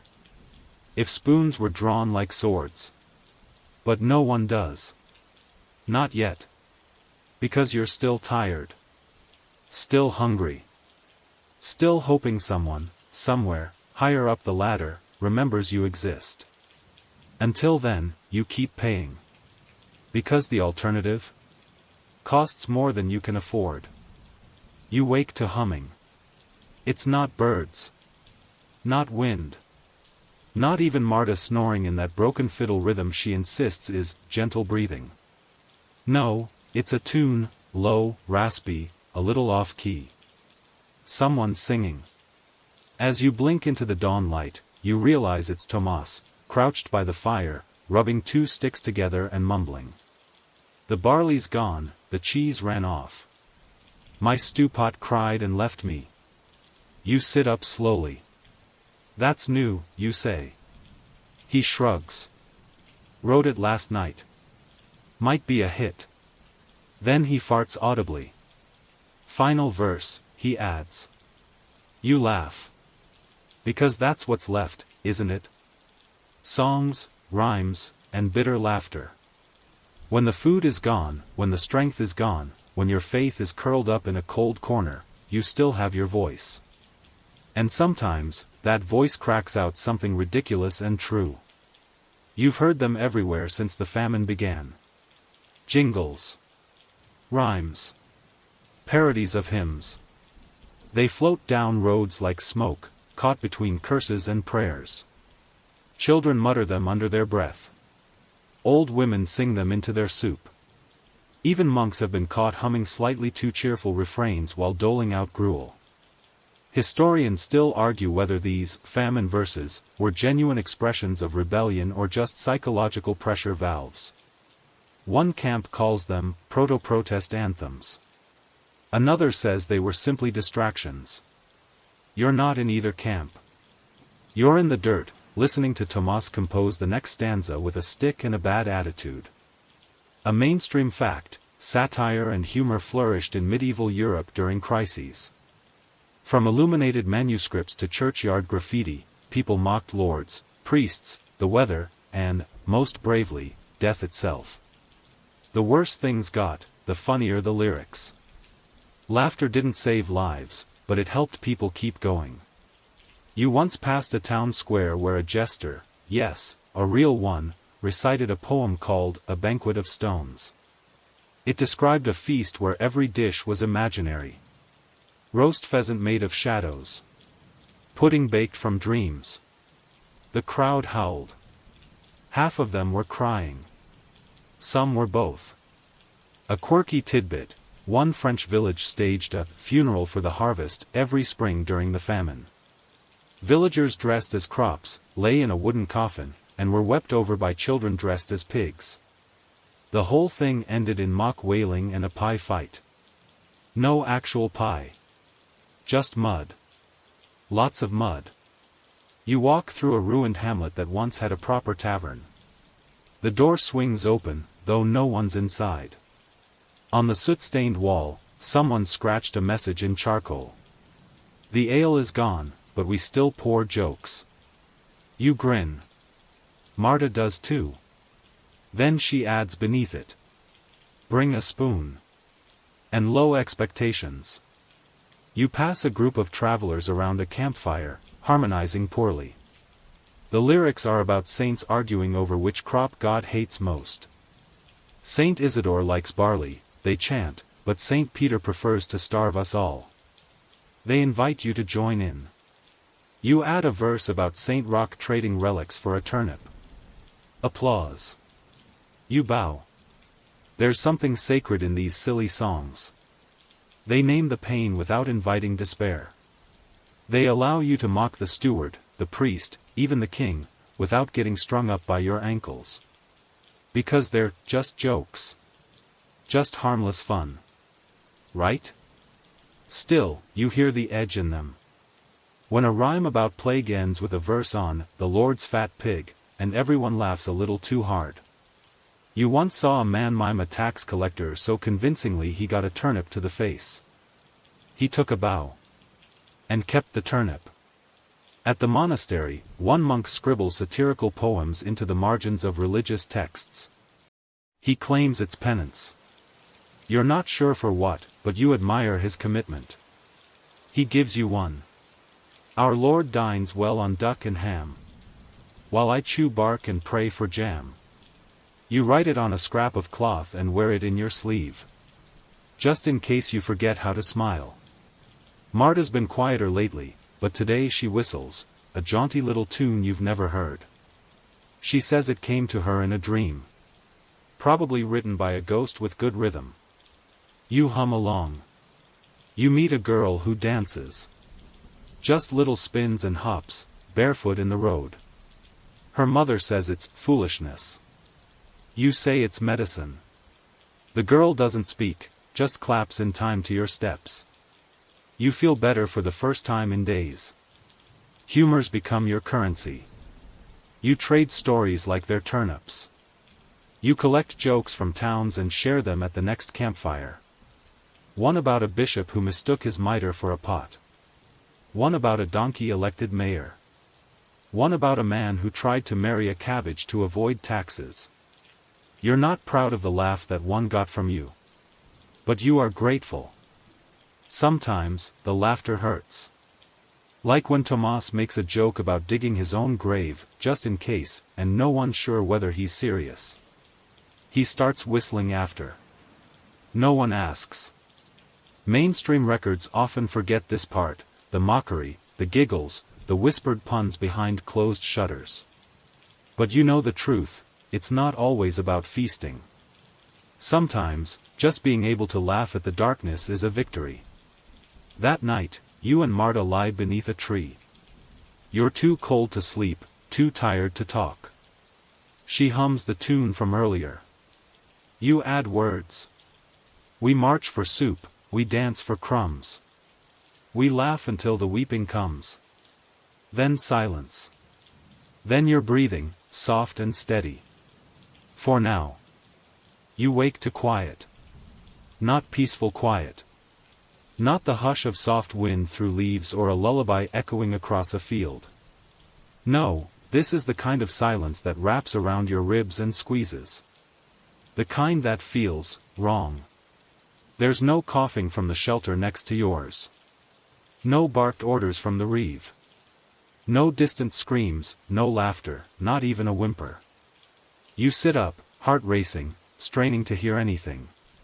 The famine isn't over. But something has ended. You step outside, blinking against the pale, low sky. Ash from old fires clings to the air. A rooster crows in the distance, an actual rooster. It doesn't sound triumphant. Just confused, maybe lonely. Like it forgot how mornings are supposed to work. Surviving the silence after, it's its own kind of test. You glance at Marta. She's standing still, watching smoke rise from the far edge of the village. Not the black smoke of raided granaries or burned cottages. This smoke is white, gentle. Bread ovens. Someone is baking again. It smells like grief. Historians still argue whether the aftermath of the Great Famine marked a true recovery or just a pause before the next catastrophe. Some records speak of rebuilding, renewal, even hope. Others tell of fractured families, depopulated towns, and trauma passed down like heirlooms. You can believe both. After all, here you are. Alive. Barely. The village looks different. Fewer people. More silence between cottages. Doors hang open, not from robbery, but because there's no one left to close them. You walk past the baker's house. The windows are empty. A single roll sits on the sill, cooling. You don't touch it. Mainstream fact, in some regions, post-famine villages lost up to half their population. Fields were abandoned. Entire hamlets were swallowed by woods within a generation. Nature, indifferent, reclaims everything. You pass the church. Its bell still rings, but there's no rhythm to it now. Just a soft clang every few hours, like a heartbeat that forgot the beat. The priest is gone. The cross leans sideways. No one seems to mind. Marta points to a garden. Potatoes. Real ones. You both pause, watching the wind brush through the leaves. You don't cry. You don't cheer. You just stare, hollow and reverent. A quirky belief you heard once: when famine ends, the land sings again. Farmers say they hear it, a hum beneath the soil. You've put your ear to the ground. You don't hear a song. Just your own blood, thumping in your ears. At the edge of the woods, someone's built a shelter. New timber. Fresh thatch. A sign of life clawing its way back. A boy waves from the doorway. You don't wave back. Not yet. In the square, a group gathers, 5 or 6 villagers and 2 strangers. They talk about rebuilding. About sowing winter rye. About a market day, maybe, next month. Their voices are slow, careful. Like someone recovering their speech after an illness. You sit on a barrel and listen. Someone laughs at a joke about turnips. You don't get it. No one does. They laugh anyway. You notice how people move differently now. Slower. More deliberate. No one hurries. No one yells. Everyone flinches at sudden noises.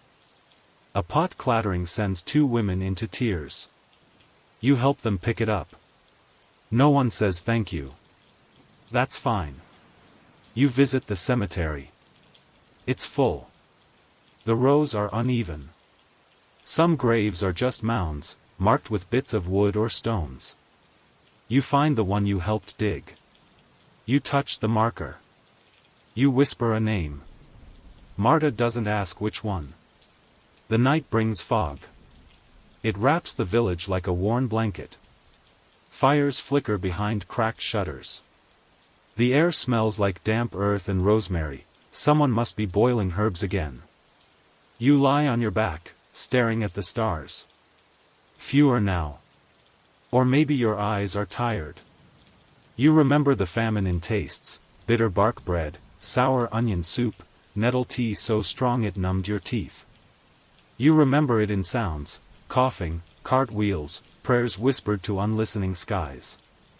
You remember it in smells: mildew, rot, fear. You wonder what you'll remember tomorrow. You once heard a scholar say that famine erases culture.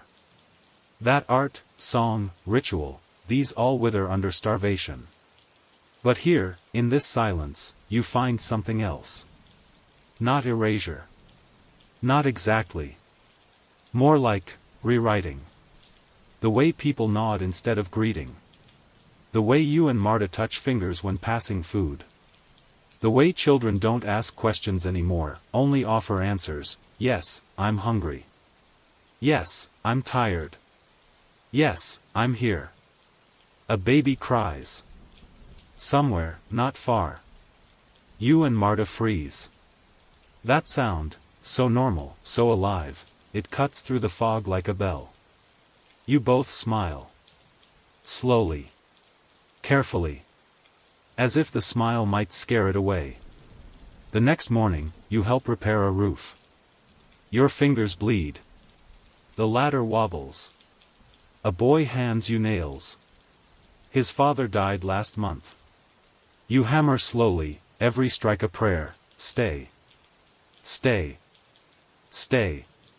When the sun sets, it's warm. Not hot. Not cruel. Just warm. And for the first time, you don't flinch when someone says, next season. Because maybe there will be one. You're not healed. But you're still here. You wake to birdsong. Not the screeching kind that sounds like arguments between starving crows. This is soft, measured. A melody. The kind of sound you forgot existed.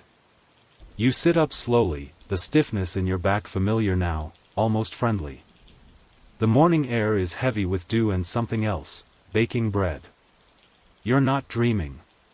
Somehow, impossibly, things are better. Not whole. Not healed. But not collapsing either. The barley you planted has sprouted. Your bones still ache, and your boots still leak, but the cart hasn't rolled through in weeks. The sky hasn't wept in days. The stew is no longer just water. You walk through the village and notice details that used to be invisible. A child drawing with a burnt stick. Smoke curling in thin, hopeful wisps from new-built chimneys. A woman brushing her hair. Just brushing it, for no reason but habit. You stop by the old orchard, where the trees are blooming again, white petals clinging to their branches like soft armor. Marta's there, carving a spoon. You sit beside her and listen to the rhythm of the blade against wood. You don't talk. You don't need to. The worst has passed. Mainstream fact: archaeological digs across Europe show signs of mass trauma during the Great Famine, stunted bones, tooth decay, signs of anemia. But they also show healing. Skeletons from the decades after are taller, stronger, better nourished. The famine didn't end the world.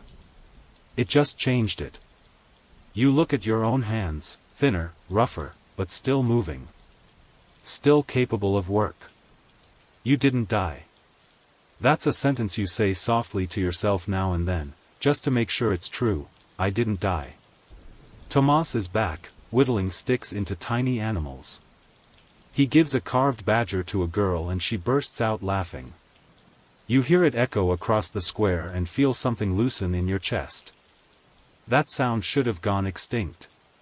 But here it is. There's a quiet project in the village. No one talks about it directly, but everyone knows. A list of names. The ones who didn't make it. They're scratched onto stones, woven into songs, etched into wood. Some names are real. Some are just titles: the girl with garlic, the one who shared salt, the last midwife. It's a way to remember without remembering too much. You add your own offering, a worn piece of twine, looped into a circle. A bracelet. A belt. A tourniquet. It was all three, once. A quirky little tidbit: in some parts of medieval Europe, survivors of Great Famine believed their bodies held the memory of hunger permanently. They called it ghost fasting, a condition where people would suddenly feel as if they hadn't eaten in days, even after a feast. You've felt that. You still do. Sometimes, you hold a full bowl and feel hollow anyway. You walk through the ruins of what used to be the manor's grain hall. It's empty now. No taxes. No reeve. The roof caved in. Someone's planted peas along the edge. They're blooming. Marta's rat dog, yes, the legend lives, returns one morning with a rabbit in its jaws. You all cheer like someone lit fireworks. The stew that night tastes like a festival. You don't know how long this calm will last. No one does. You've heard murmurs of new taxes. Of distant wars. Of sickness in the next province. The road never stops rolling forward. But for now, you breathe in, and it doesn't hurt. Scholars still debate what the famine meant. Was it a turning point in history? A divine punishment? A demographic correction? A footnote to the plague that followed? From where you stand, it was something simpler. It was your life. And now, it's your past. You help rebuild the fence that borders the road, the one you stumbled down months ago, half-starved, shoes full of holes, hope flickering like a candle stub. You dig the posts deeper this time. Not to keep things out. But to mark the place where survival took root. You find a seed in your pocket, bean, maybe. Hard to say. You press it into the soil without ceremony. No prayer. No superstition. Just a promise. Because while the famine may have twisted your story into knots, you're still writing. Still shaping. Still here. And somewhere beneath the dirt, something small is waking up. The worst is over. You lie back in the grass, arms folded behind your head, the sun warm across your chest. The earth hums, not loudly, just enough to remind you it's turning again. Slowly. But it's turning. The village sleeps easier now. Doors left ajar. Bread cooling on windowsills. Children whisper stories instead of hunger. There are no feasts yet. But there are meals. And after so many long, gray days, that feels like abundance. You close your eyes and feel the breeze brush across your skin like soft linen. The kind of breeze that doesn't carry smoke or dust or dread. Just the scent of growing things. Of nettles, wood smoke, and flour. Someone's baking again. You hear the creak of a cart, just one, but this one's not collecting bodies. It's delivering seedlings. A spoon rests beside you in the grass. Yours. Familiar. Scarred. Faithful. You don't know what the next season will bring. But tonight, you aren't afraid of it. And as the sky darkens from amber to indigo, you let your breath fall into rhythm with the wind and the soil. One heartbeat at a time. You are not alone. You are not undone. You are still here. And tomorrow? You plant.